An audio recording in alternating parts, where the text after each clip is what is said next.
Donc c'est la deuxième année que le Parc national organise cette manifestation. Ça fait bien longtemps que nous travaillons sur l'agriculture biologique. Ça fait partie des axes de la charte qui a donc défini le territoire et qui est un peu la feuille de route de l'établissement public. Après une première année autour de l'agriculture biologique et de la thématique biodiversité, cette année le fil conducteur c'est l'alimentation. Du coup, une première table ronde ce matin avec des élus pour réfléchir ensemble afin de favoriser plus de bio et de local dans nos assiettes et notamment sur la restauration hors domicile. Nous allons nous nourrir de témoignages de personnes qui sont en mouvement par rapport à ces questions. On est dans une société où les gens mangent mal, très mal. Et ça fait mal au cœur de voir que ce sont des enfants, en premier lieu, qui peuvent être la variable d'ajustement des budgets municipaux ou des budgets des familles. Manger, c'est voter.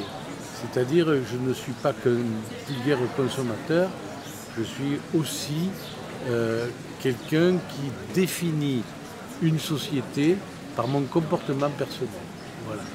Il faut faire des choix et moi je pense que la nourriture des enfants, mais au-delà de tout le monde, c'est capital, c'est déterminant pour beaucoup d'autres choses. Je pense que nous autres aussi, producteurs, nous pouvons à notre niveau initier des pratiques un peu innovantes, un peu nouvelles. Et donc moi, quand je me suis installé en 2011, AgriLocal, c'est une plateforme informatique qui met en relation les établissements qui assurent de la restauration collective avec les producteurs locaux.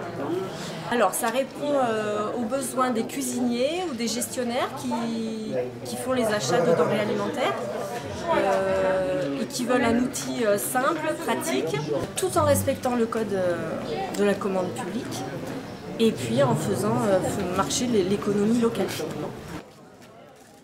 L'idée, c'est aussi de rapprocher les consommateurs auprès des producteurs. C'est aussi une façon de mettre en avant les producteurs qui ont fait le choix de pratiques plus vertueuses sur le territoire. Et du coup, aujourd'hui, quand on voit 350 producteurs certifiés AB, qui représentent près de 20% des producteurs du territoire, la bio, c'est plus une niche, mais c'est une part intéressante de l'agriculture qui mérite d'être davantage mise à l'honneur.